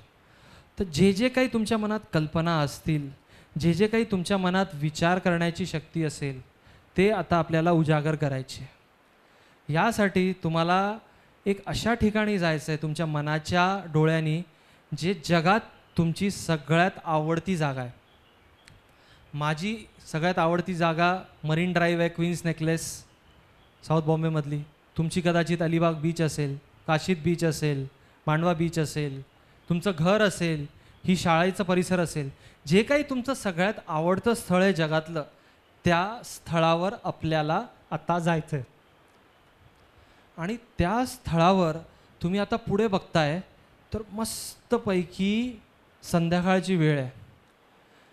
आणि तुम्ही आकाशात जेव्हा बघताय तर रंगबिरंगी कलर्स आहे, रंगबिरंगी व्हाईट आहे, थोडंसं आकाश, थोडंसं निळं आहे, थोडंसं पिवळं आहे, थोडंसं पिंक आहे. आणि एक रंग दुसऱ्या रंगमध्ये एकदम चांगल्या प्रकारे मिसळतं आहे. आणि तुमच्या चेहऱ्यावर एक खूप चांगलं वारं असं वाहतं आहे. तुम्ही त्या आवडत्या ठिकाणी आरामाने शांतपणे रिलॅक्स होऊन, जगाची चिंता नाही, काहीच प्रॉब्लेम नाही, आरामाने बसले, आकाशात तुम्ही बघताय, आकाशात इतके छान रंग दिसत आहेत, वारा वाहतोय तुमच्या चेहऱ्यावर, तिथे तुम्ही एका आराम खुर्चीवर बसले आणि तुम्ही बघता की अरे वा, माझ्या हातात एक खूप गरमागरम चहा किंवा कॉफीचा मग आहे, वाफ निघते त्याच्यामधून आणि मला मस्त मजा येते हे कॉफी सिप करायला किंवा हा चहा घ्यायला. तुम्ही बघता की इतकी मजा कमी पडत नव्हती, तर माझ्या अवतीभोवती माझे सगळ्यात जवळचे 2 लोक जे आहे, ज्यांच्यावर मी माझ्या प्राणा इतकं प्रेम करतो, किंवा असे 2 लोक ज्यांच्यासोबत मी काहीही शेअर करू शकतो, काहीही मी भेटीगाठी करू शकतो, काहीही बोलू शकतो, असे 2 लोक माझ्यासोबत माझे जवळचे बसले आणि आम्ही 3 इडियट्स, 3 मस्केटियर्स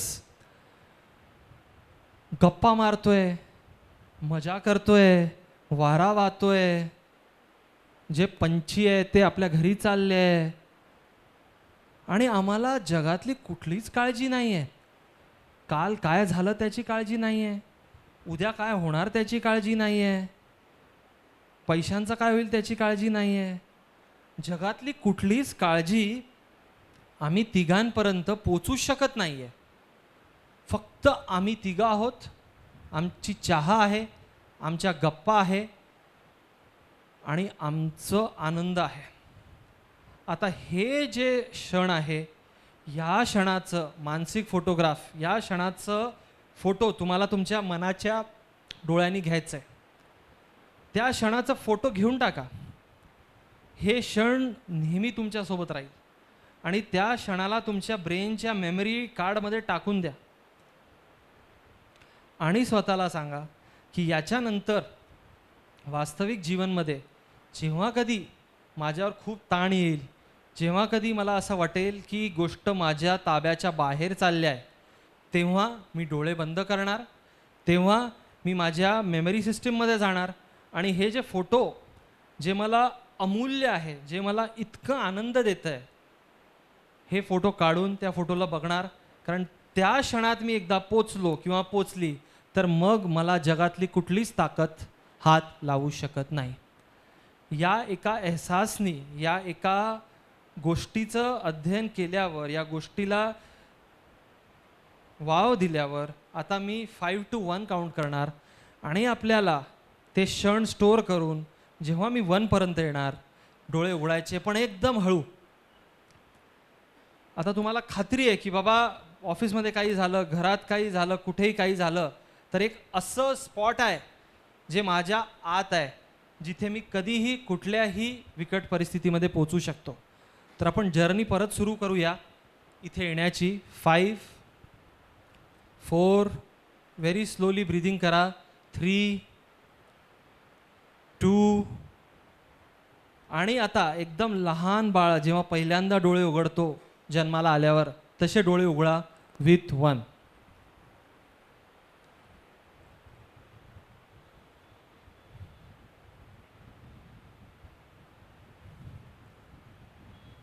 कोणाकोणाला त्या ठिकाणी जायला जमलं हातवर करा. चांगली ठिकाण, मस्तपैकी मित्रांसोबत जे कोणी होते त्यांच्यासोबत, बायकोसोबत, बॉयफ्रेंडसोबत, गर्लफ्रेंडसोबत,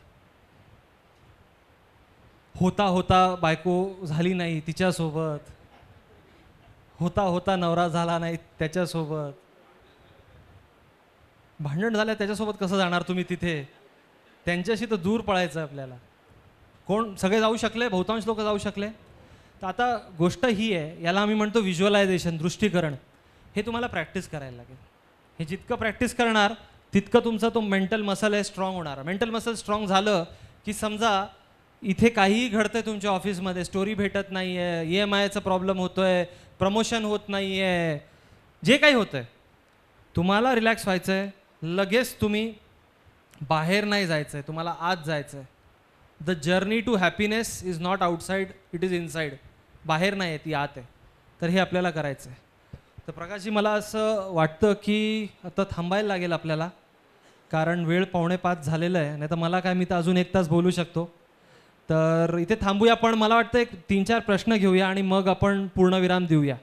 कारण मला बोलायला काय नाही, पण मला त्यांनी सांगितलं खूप दुरून लोक आलेले आहे, मला पण जायचं आहे. तर कोणाला ताण न देता आपण इथेच संपूया. प्रश्न मात्र तुम्ही नक्की 3-4-5 जितके विचार असतील विचारा, बोला.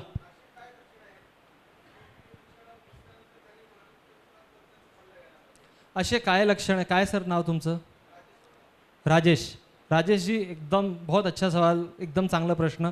असे काय लक्षण आहे की ते लक्षणं दिसल्यावर तुम्हाला मानसोपचार तज्ज्ञाचं सल्ला घेतला पाहिजे? सगळ्यात पहिले लक्षण, झोप खूप कमी झाली किंवा जास्ती झाली. दुसरं, आहार खूप कमी झालं, खूप जास्ती झालं. तिसरं, 24 तास मनात विचार चालू असतात. अधिकांश जे विचार असतात ते नकारात्मक विचार असतात. म्हणजे काय? तुम्ही आरामाने बसले घरी, काहीच टेन्शन नाही तुम्हाला. तुम्हाला असं वाटतं की बाबा मस्त इंडिया ऑस्ट्रेलियाची मॅच चालू, मी ते बघतो. पण ते बघता बघता तुमच्या डोक्यात काहीतरी बॅकग्राऊंडमध्ये विचार चालूच आहे, नकारात्मक प्रकारचे. अतिविचाराचा प्रकार होत असेल, तुम्ही मानसोपचार तज्ज्ञाला भेटलं पाहिजे. मन रमत नाही कुठल्याच गोष्टीत, सर काय करू, चांगलं वाटतच नाही. सगळं चांगलं आहे आयुष्यात, इतकं चांगलं जेवण भेटतं, इतकं चांगली बायको आहे, इतके चांगले मुलं आहे, जॉब चांगला आहे, पत्रकारिता चांगली चालू आहे, पण चांगलंच वाटत नाही. नैराश्य कुठल्याही गोष्टीत वाटतं. प्रसन्नता ही तुमच्या जीवनातून वनवास घेतलेली आहे एका प्रकारे. तर सगळ्यात महत्त्वाचं, व्यसन. कुठलंही प्रकारचं व्यसन, आणि व्यसन अनफॉर्च्युनेटली पत्रकारांमध्ये, ॲटलिस्ट मुंबईमध्ये मी जे बघितलं, माझे मित्र आहे, खूप जास्ती आहे. स्मोकिंग, अल्कोहोल तर खूपच जास्ती. इथलं मला माहीत नाही काय परिस्थिती आहे, पण जर व्यसन होत असेल, व्यसन म्हणजे काय? रोज तुम्ही ते घेतायत, खूप सातत्याने घेतायत, तर जनरली ते कुठल्या ना कुठल्या प्रकारचं मानसिक तणाव याला तुम्ही दाबवण्यासाठी करतायत. अरे बहुत टेन्शन आ गया आज, चलो जाके 4 पेग मारेंगे. तर तुम्ही टेन्शनला योग्य प्रकारे सामोरी जात नाही. तुम्ही काय म्हणतात, त्या टेन्शनला दाबवण्यासाठी 4 पेग मारून घेतो ना, ती सवय तुमची खूप पुढे जाऊन व्यसन होणार आहे. तर जर व्यसन असेल, तुम्ही मानसोपचार तज्ज्ञाकडे गेलं पाहिजे. त्याच्याशिवाय जर असं होत असेल की एकच विचार डोक्यात परत परत परत परत परत परत फिरतं, डोक्यात आलं विचार की ते चिपकून जातं, निघत नाही, फेविकॉल का जोडे तुटेगा नाही असं वाटतं, तर तुम्ही गेलं पाहिजे. आणि शेवटचं म्हणजे, जर तुमच्याकडे पैसे जास्ती झाले असतील आणि मानसोपचार तज्ज्ञाला तुम्हाला थोडं दान देण्याची इच्छा असेल, तरी तुम्ही येऊ शकता. अजून अजून विचारा, 2-3 प्रश्न विचारा. पत्रकार आहे यार तुम्ही, मला तर इतकं आवडतं ना जर्नलिस्टमध्ये. बोला. कशात? माइंड. माइंड आणि ब्रेनमध्ये फरक काय? ब्रेन म्हणजे हार्डवेअर, माइंड म्हणजे सॉफ्टवेअर. हे ब्रेन आहे तुमचं, याच्यात मी कुठला ॲप टाकतोय ते म्हणजे माइंड आहे. सॉफ्टवेअर अपग्रेडेशन आपण करत राहू शकतो, मनाला आपण जास्ती विकसित करू शकतो. ब्रेन म्हणजे ज्या गोष्टी कुठल्याही दुसऱ्या प्रकारचे जे जनावर आहे तेही करू शकतात. पण आपण आणि बाकी जनावरांमध्ये फरक काय की आपल्यामध्ये एक कॉन्शियसनेस आहे, आपल्यामध्ये विवेकी बुद्धी आहे, आपल्यामध्ये हे बरोबर हे चूक हे समजण्याची क्षमता आहे. आपल्यामध्ये मला असं वाटलं की समजा मी आता हर्षदजीला काहीतरी उलटं सुलटं म्हटलं, ठीक आहे, समजा मी काहीतरी यांना उलटं सुलटं म्हटलं, खूप त्यांना शिव्या दिल्या, असं इमॅजिन करा. तर समजा हे माणूस नसेल तर हे मला इन्स्टिंक्टिव्हली मारतील परत. जसं आपण कुत्र्याला काहीतरी केलं तर एक तर तो पळणार किंवा काहीतरी करणार. पण माणूस जो आहे तो बघेल समोरचा व्यक्ती कोण आहे, समोरचा व्यक्ती काय आहे, आणि मग योग्य रीते त्याला काय आपलं प्रत्युत्तर दिलं पाहिजे ते डिसाईड करणार. तीच गोष्ट आपल्या बॉसनी सांगितली, आपण हो बॉस करतो, बरोबर आहे सर, किती महान सर तुम्ही. तीच गोष्ट आपल्या खालच्यानी सांगितली, तुला काय कळतं रे, तुम्हाला शिकवणार का आता. हे तुम्हाला कोण करू देतं? हे माइंड आणि ब्रेनचं जे कॉम्बो आहे, जे दुसऱ्या प्राण्यांना नाही आहे, ही क्षमता तिथून येते. अजून शेवटचे 2 घेऊया. काही लोकांना इगो फार असतो, तर असावा नसावा काय? कमी होतच नाही. नाही तर तुमचा प्रश्न काय की खंत आहे तुमची? हां नाही ना, काही लोकांना इगो खूप असतो, तर त्याचं काय मग? आम्ही त्या लोकांशी कसं डील करायचं? आम्हाला खूप इगो आहे, आम्ही कमी कसं करायचं? काय प्रश्न काय आहे? ज्या लोकांना खूप इगो आहे त्यांच्याशी टॅकल कसं करायचं? अच्छा, सगळ्यात अगोदर ज्या लोकांना इगो असतो ना, त्यांना कधीच वाटत नाही की आम्हाला इगो आहे. त्यांना वाटतं हा माझा आत्मसन्मान आहे. कारण आत्मसन्मान आणि इगोमध्ये खूप छोटीशी एक लाईन आहे. आपण कसं ओळखायचं सगळ्यात अगोदर की ते आत्मसन्मान नाही आहे, ते इगो आहे? सगळ्यात अगोदर जो व्यक्ती आत्मसन्मानी असतो, जो सेल्फ रिस्पेक्टवाला असतो, त्याला समजा कोणी येऊन सांगितलं, समजा मी सेल्फ रिस्पेक्टवाला आहे आणि समजा सरांनी मला सांगितलं किंवा तुम्ही सांगितलं की सर तुमचं लेक्चर आवडलं, पण हे 3 गोष्टी तुम्ही सांगितल्या असताना तर अजून चांगलं वाटलं असतं. जर माझं सेल्फ रिस्पेक्ट असेल तर मला तुमचं खटकणार नाही. मी ॲडमिट करणार आणि मी विचार करणार, हो यार बरोबर सांगतायत हे, let me try and improve. आता मी समजा इगोइस्टिक असेल तर मला वाटेल लेक्चर द्यायला कोण आलो? मी. त्याचा तज्ज्ञ कोण आहे? मी. हे कोण आले मला शिकवायला? तर हे झालं इगो. ओके, तर सगळ्यात अगोदर तसं जर व्यक्ती तुम्हाला भेटत असेल तर तो इगोइस्टिक आहे. सगळ्यात अगोदर इगोइस्टिक व्यक्तीसोबत डोकं जास्ती एका लिमिटच्या वर लावायचं नाही. Do not engage with egoistic person. कारण त्यांच्यासाठी इगोपेक्षा श्रेष्ठ काहीच नाही. जसं स्वतंत्र सैनिकसाठी देशापेक्षा श्रेष्ठ काही नव्हतं, त्यांच्यासाठी इगोपेक्षा श्रेष्ठ काही नाही. तर ते आर्ग्युमेंट जिंकण्यासाठी ते तथ्य बोलताय की काहीही बोलताय यांच्याशी त्यांचं काही संबंध नाही. त्यांना फक्त आर्ग्युमेंट जिंकायचे, त्यांचं एकच उद्देश असतं. मग ते लॉजिकल असो, इररिलेव्हंट असो, काही असो.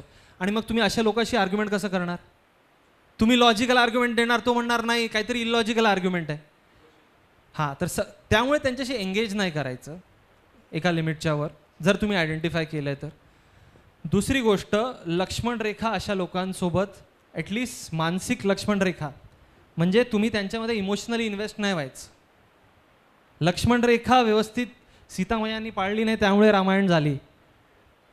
तर आपल्याला तशा इगोस्टिक व्यक्तीसोबत हां मी तुला शिकवतो धडा, हे जर केलं तर तुम्ही धडा कधीच शिकू शकणार नाही त्याला. कारण तो धडा शिकण्याच्या परिस्थितीतच नाही आहे, मनस्थितीत नाही आहे, त्याला शिकायचंच नाही आहे. त्याला त्याचा इगो प्रिझर्व करायचा. का? कारण त्याचा आत्मविश्वास जो आहे ना तो खूप कमी आहे.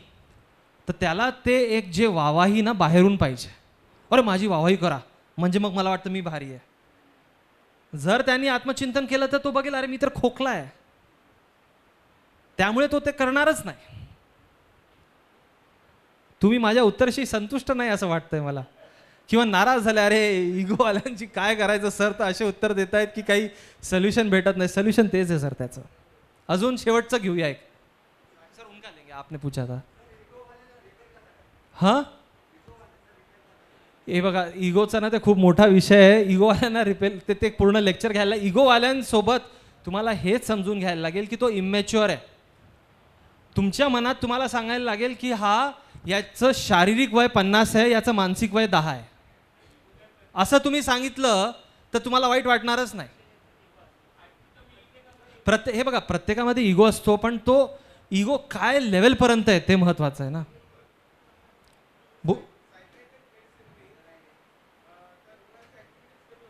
सायकॅट्रिक मेडिसिननी रुग्णांच्या ॲक्टिव्हिटीज कमी होतात का? सगळ्यात अगोदर पेशंटचं काय परिस्थिती आहे त्याच्यावर डॉक्टर तुम्हाला औषध देणार. जर एकदम तो वेडेवाणी या प्रकारवर गेलेला आहे तर अशा औषध द्यायला लागतात ज्याच्याने ॲक्टिव्हिटीज कमी करणं गरजेचं आहे. एकदा ते कमी झाल्या की मग आपण औषध कमी करतो.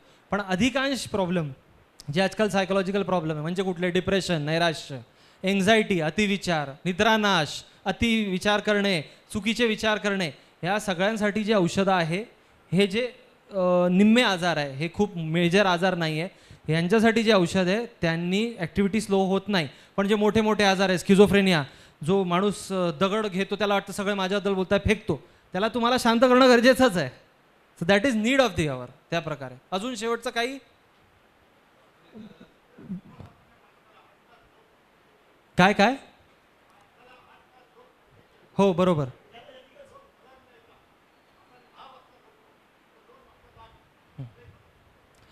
तुम्ही ज्याला अनइंटरप्टेड झोप येत नाही, अधूनमधून झोप तून तुम्ही बाहेर निघतायत, तुम्ही जाऊन स्लीप स्पेशलिस्टकडे, मानसोपचार तज्ज्ञाकडे किंवा चेस्ट फिजिशियनकडे गेलं पाहिजे. भरपूर काही आजार असू शकतात, त्याची यादी एक मोठी, त्याच्यापैकी काहीतरी तुम्हाला आहे. एक तर असं शकतं की तुम्ही खूप वयस्कर आहे, तुम्हाला युरिन येते, त्यासाठी तुम्ही उठताय, ते सगळ्यात मोस्ट कॉमन कारण आहे.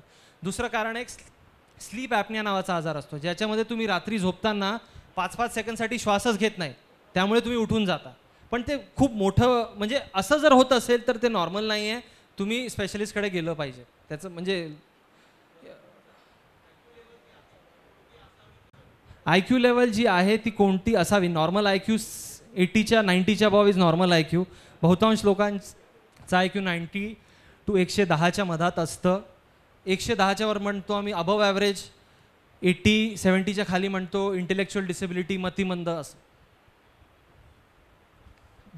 ॲव्हरेज व्यक्तीचं 90 to 110. हां, मतिमंद 70च्या खाली, 70च्या खाली. या अनुषंगाने इथेच आपण थांबूया, कारण रात भी काफ़ी नहीं होगी और मज़ा तो बहुत आ रहा है. खूप खूप धन्यवाद. Hello hello. आता आपण सांगता समारंभाकडे जातो आहोत. जे आपले ज्या तालुका प्रतिनिधी आलेले आहेत, त्या आम्ही जी प्रमाणपत्र तयार केलेली आहेत, ती प्रमाणपत्र फक्त देणार आणि संपवणार आहोत. तर आणि सर बसा ना, आपण तुमच्या सगळ्याच्या उपस्थितीत सगळ्यांना एक प्रमाणपत्र वाटप करतो. वजे सर, मान्यवरांनी स्थानापन्न व्हावं. इथेच बसूया ना सोबत. अरे सगळं सरांनी, वार्डे सरांनी केलं. ठीक आहे सर. सर या, वजे सर या. हे पहिले दोघांचं मनावरील ताण आणि तणावाचे व्यवस्थापन. आता आपण ताण कमी झाला असेल.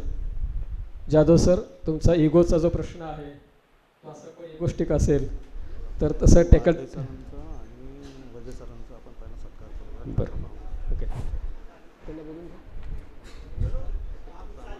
तालुक्यांची नाव घेऊन त्या एका व्यक्तीने आणि घेऊन जा. ओके.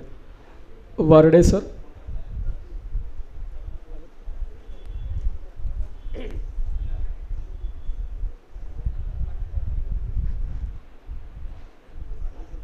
हो, त्याची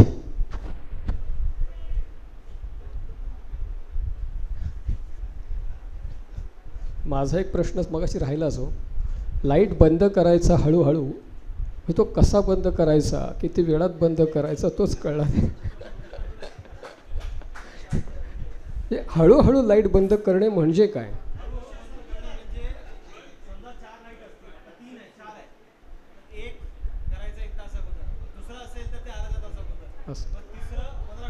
एकच लाईट असेल तर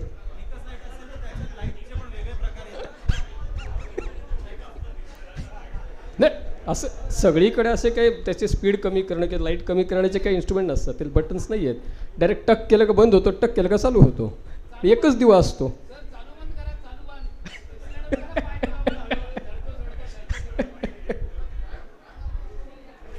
फॅन करू शकतो.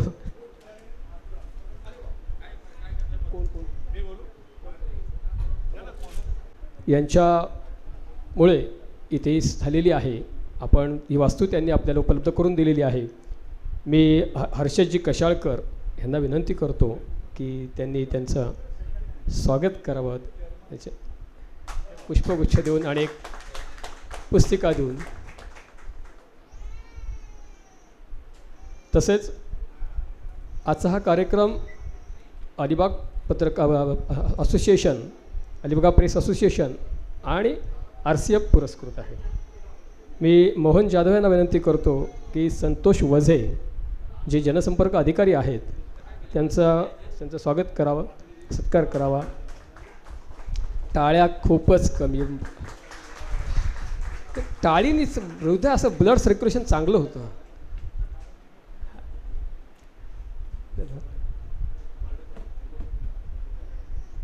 विनंती करतो वार्डे सरांना की त्यांनी 2 शब्द बोलावेत, मार्गदर्शन करावं, मनोगत व्यक्त करावं.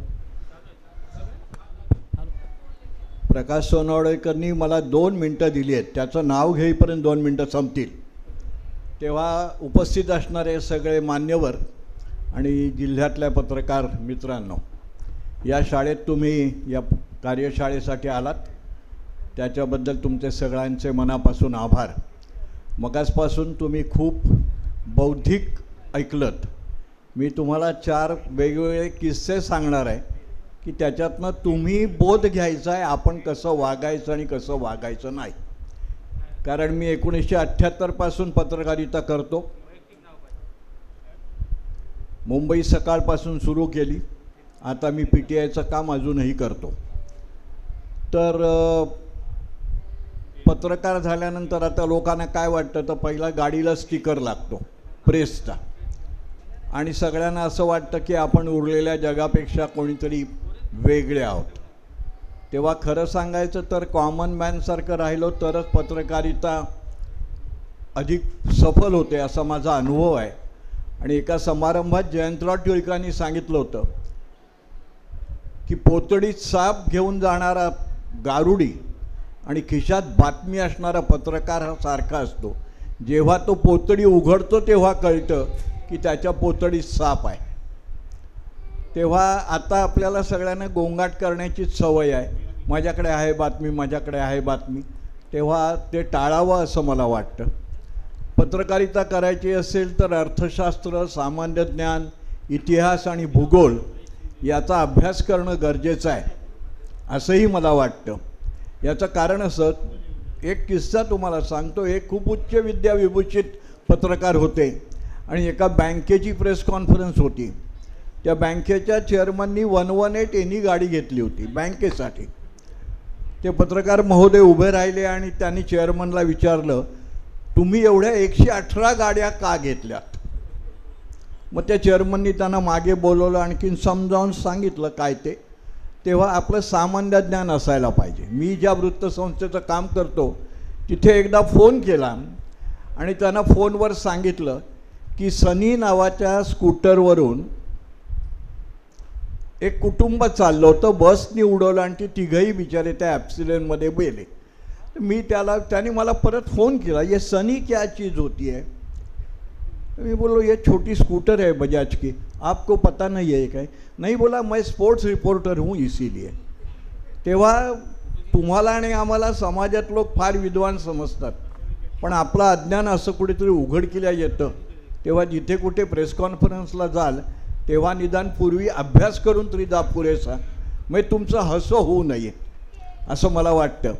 आणि ते जर आजच्या ह्याच्यात, कारण आमच्याकडे काय, मी ही शाळा चालवतो गेली 20 वर्ष, त्याच्या आधी पण मी दुसऱ्या शिक्षण संस्थेतनं काम केलं आहे. तेव्हा आम्ही लहान मुलांना किंवा मोठ्या विद्यार्थ्यांना गोष्ट सांगायला सांगतो आणि सगळ्यात शेवटी त्यांना सांगतो की you must tell the moral of the story. तेव्हा मी सांगितलेल्या किस्स्यातनं मॉरल ऑफ द स्टोरी तुम्ही ठरवा. आणि यापुढे पत्रकारिता करताना तुमचं हसं होणार नाही एवढी काळजी घ्या, एवढंच या निमित्तानं सांगतो. आणि मला खरं सांगायचं तर ह्याने आयत्या वेळेलाच सांगितलं की तुम्ही 2 मिनटं बोला. हां, कारण याचं कारण एकच आहे, तो लबाड आहे तसा प्रकाश सोनावडेकर. माझ्या शाळेत घेतला आहे ना समारंभ, मग मला आपलं बोलायला लावलं म्हणजे सगळं पावलं. या हेतूनं त्यांनी मला भाषण करायला लावलं. तेव्हा त्याचे आभार मानतो मनापासून आणि माझे 2 शब्द संपवतो. धन्यवाद.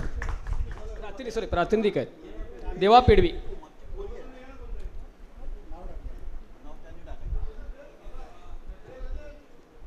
आहेत का देवा पेडवी?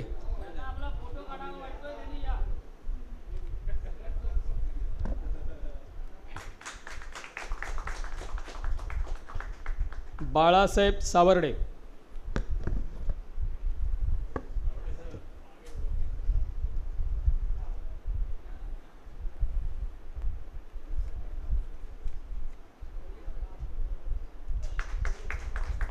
सुधीर नाझरे.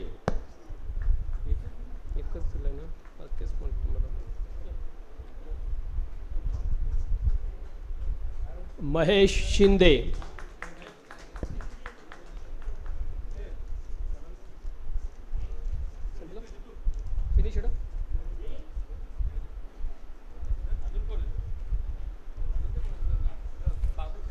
बाबू खैरे, महेंद्र खैरे.